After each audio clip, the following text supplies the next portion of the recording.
आप जब गलत लगातार सोचते हैं अपने बारे में, तो जो लोग अंदर ही अंदर 24 घंटे उदास बने रहते हैं, अकेले भी बैठे रहेंगे तो लोग बोलते हैं भी कई बोल क्या करें, अकेले में हंसे, लोग पगला के हैं।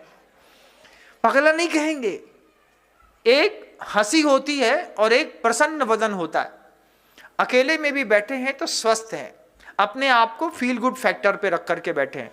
लेकिन आपने आपको फील गुड फैक्टर में रखने के लिए लगातार अगर मोबाइल चलाना पड़ता है, लगातार टीवी देखनी पड़ती है, लगातार मान लीजिए आपको फोन में बात करने पड़ते हैं, इसका मतलब है कि आगे चल करके आपके लंग्स में बहुत जल्दी प्रॉब्लम होने वाली है।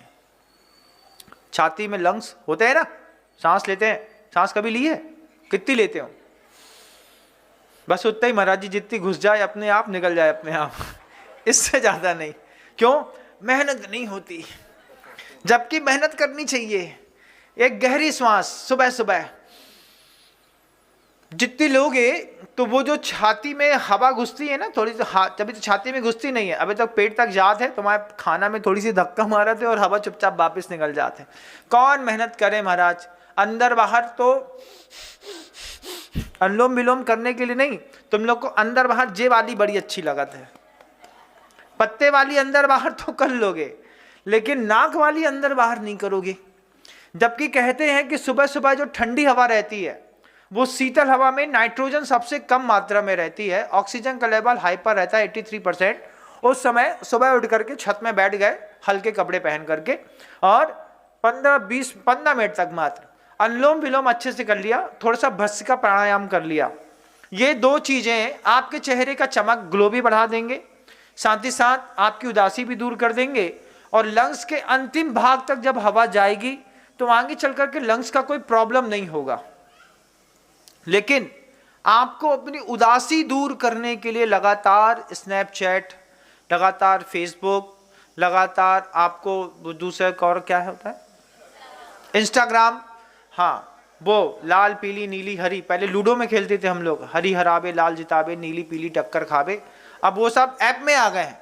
लाल वाला ऐप अलग है, हरा वाला अलग है, पीला वाला अलग है, नीला वाला अलग है, इसी में घुसे रहते हैं ना, और उसी से अपने आप को संतुष्ट समझते हैं। तो समझना कि उदासी जीवन में बढ़ती चली जा रही है, आगे चल के लंग्स की दिक्कत होने वाली है। अगर गहराई पे इस बात को उतर गई तो लंग्स की दिक्कत 100% पक्की है, किसी भी दिन टीबी डिटेक्ट हो जाएगी और दूसरे दिन से 9 महीने का एक कोर्स शुरू हो जाएगा, 2 महीने का एक्स्ट्रा। फिर कुछ लोग होते हैं बहुत जिद्दी स्वभाव वाले, जिद्दी स्वभाव वाले बिल्कुल क्रूर जैसे रहते हैं। तो जिद्दी स्वभाव रहता है लेकिन अपनी जिद सामने प्रदर्शित नहीं कर पाते। देखिएगा, जिनके घुटनों में दर्द है वे सब जिद्दी स्वभाव के लोग हैं।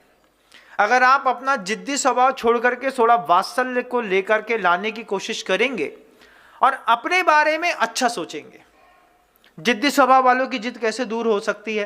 कोई पूछो महाराज जी कैसे दूर होगे? जिद्दी स्वभाव तो है। आप दुनिया में अपने लिए तो सत्यनिष्ठ बनिए, दूसरे से कुछ भी झूठ बोलिए तो कोई बात नहीं है, लेकिन अपने लिए तो सच बोलिए। कि अगर आपका कोई जिद्दी स्वभाव है, किसी चीज पे अड़ गए सो अड़ गए, अब अड़े हैं तो अब नहीं ठीक करेंगे, करके रहेंगे करके रहेंगे करके रहेंगे, करके रहने की आप आदत डाल के देखिएगा, आपको मजा आएगा। धीरे धीरे जो घुटने के बीच का लुब्रिकेंट है वो आपका जिद्दी स्वभाव पूरा खा चुका होगा। उसके लिए क्या करना? उसके लिए सबसे पहला काम है परिवार का वह सदस्य जिसके प्रति आप बुरा सोचते हैं। कहां का? पड़ोस का नहीं, परिवार का। परिवार का वह सदस्य जिसके बारे में आप लगातार अशुभ का चिंतन करते हैं और बुरा सोचते हैं। मंदिर में जाकर के भगवान के सामने बैठ करके हाथ जोड़ करके भावना भाव, भगवान उसका भला हो, अच्छे शब्दों में बार बार बोलना पड़ता है, भगवान उसका भला हो, उसका भला हो, उसका भला हो, उसका भला हो, उसका भला हो। बोलना मात्र नहीं है, उसको फीलिंग आनी चाहिए।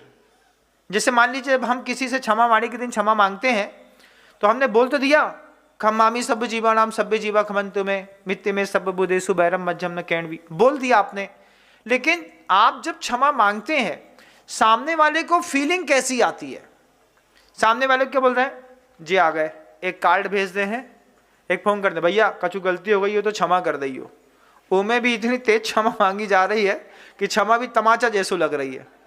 लेकिन उसके बाद भी आदमी क्या बोलता है? अरे हो कम से कम बड़े ताऊ को फोन तो आ गो, तो क्षमा माड़ी को कार्ड आ गो, फोन आ गो, बड़ी बात हो गई। इसको क्षमा माड़ी नहीं कहते। क्षमा माड़ी कहते हैं जब आप किसी से क्षमा मांगते हैं तो आपको ये तय करना होगा कि मेरे शब्दों, मेरी टोन, मेरी आवाज, मेरे आंसू को देख करके सामने वाले को फीलिंग कैसी हो रही है। अगर वो फीलिंग तक उतर गया, जैसा आप देना चाहते थे वैसा उसने ले लिया, तो फिर क्षमा मांगी पक्की है। लेकिन अगर आपने सिर्फ शाब्दिक क्षमा मांगी है तो ये निश्चित मानिएगा ये उपक्रम अभी एक बार आपको और करना पड़ेगा। जब आपका जो जिद्दी स्वभाव है, उस जिद्दी स्वभाव के चलते जब आप लगातार अपने घरों में किसी व्यक्ति से अड़ जाते हैं और जिद पे भिड़ जाते हैं, अब तो हम देख के रहेंगे, करके रहेंगे, कर लो तुम्हें जो करना है। लेकिन ये बात तय मानना कि तुम्हारे ना घुटने बचने वाले हैं, ना तुम्हारे L4 L5 बचने वाली है। ये जिद्दी लोग, बाहर के लोगों को छोड़ दीजिए, अभी तो सिर्फ इतना नियम ले लीजिए कि घर के अंदर जिस व्यक्ति से हमारी बहुत ठसी में रहती है, बात करने के लिए नहीं बोल रहे, मंदिर में जाकर के उसके बारे में अच्छा सोचने के लिए बोल रहे। इसमें तुम्हारा कोई अपमान नहीं होगा। लेकिन लगातार जब प्रभु से प्रार्थना करोगे, भगवान उसको अच्छा मिलना चाहिए, बहुत मेहनत करते हैं वो, अच्छा मिलना चाहिए। जब आप लगातार ऐसा बोलेंगे ना, तो आप अनुभूत करेंगे कि डॉक्टर ने कहा था कि ये दोनों घुटने बिना ऑपरेशन के ठीक नहीं होने वाले। सिर्फ 3 महीने का 90 दिन का ऐसा कोर्स करने पर आप घुटने के ऑपरेशन से भी बच जाएंगे। आपको बहुत अच्छा फील होगा। ध्यानेन चेदुबे लब्बे क्वाद्रियांताम विवेकिना, आचार्य पूजपा स्वामी और बहुत बड़े वैदिक शास्त्र के निर्माता भी थे। पूजपाद भगवंत ने वैद्य का इतना बड़ा शास्त्र लिखा है, कल्याण कार्यक्रम। वो 2 है, एक मतलब कल्याण कारक उग्रदित आचार्य महाराज जी का है, और दूसरा जो है सर्वार सिद्धि के ऊपर में जब आप प्रस्तावना देखते हैं, उस प्रस्तावना में पूजपाद भगवंत ने अपने पूरे वैदिक शास्त्र को, इसको बहुत अच्छे तरीके से लिखा हुआ है, देखने की जरूरत है। और वे पूजपाद भगवंत कहते हैं कि तुम नैसर्गिक चिकित्सा में उतरने की कोशिश करो।